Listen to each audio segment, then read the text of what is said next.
مهم خبر تورخم دروازه له 3 ورځې ځنډ وروسته بیرته د مسافرو پر مخ پرانیستل شوه. سلام ستړي مه شئ، وخت مو بخیر ګرانو کتونکو. ښه راغلاست د نن ورځې تازه او مهم خبر ته. د تورخم دروازه له 3 ورځې ځنډ وروسته بیرته د مسافرو پر مخ پرانیستل شوه. یاده دروازه تېره جمعه د پاکستان حکومت له لورې نویو ودانیو ته د امیګریشن دفتر د لیک په خاطر د مسافرو او ناروغانو پر مخ په لنډ مهالي ډول تړل شوې وه. په دې 3 ورځو کې یوازې بار وړونکو موټرو ته پر دغې لاره د تګ راتګ اجازه ورکړل شوې وه، خو پر دغه لار افغانستان غاړې ته 3 ورځې بند پاتې شوي. یو شمېر ناروغ لرونکي وایي په داسې حال کې چې ناروغان یې په ډېر بد روغتیایي وضعیت کې دي، لا هم پر تورخم د اوښتو اجازه نه ورکول کیږي. دوی وایي سهار د لنډې مودې لپاره دروازه خلاصه شوې، خو اوس بیا هم دوی ته د ټوکن پارچو د خلاصېدو په بهانه د تګ اجازه نه ورکول کیږي.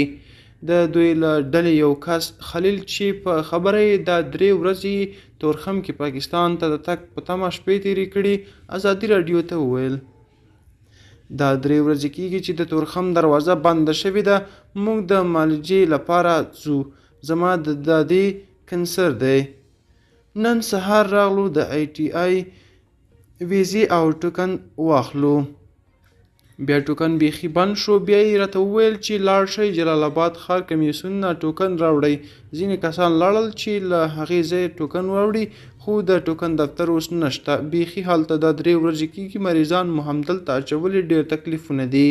یو بل ناروغ لرونکي هم چې د نوم له ښودلو یې ډډه کوله هم ازادي راډیو ته وویل چې ورور یې په بد روغتیایي وضعیت کې دی، خو لا دوی ته په دروازه د وختلو دروازه نه ورکول کیږي. هغه وویل زما ورور کینسر سرطان ناروغ دی. سهار د اسلامی امارت خلک راغلل، زیاتو کسانو ته یې ټوکنې ورکړي. دا لار چې خلاصه هم ده یوازې کینسر مریضانو لپاره خلاصه ده، خو چا چې کینسر درلود هغوی ځای پر ځای پاتې شول او هغو ته اجازه ورکړل شوه چې واسطه او پیسې یې درلودې. وایي چې ننګرهار نه پارچه راوړئ، د هغه هم څه درک نه لګېږي. دا و د نن ورځې چمشي ویډیو. تر بیا ښې چارې ښه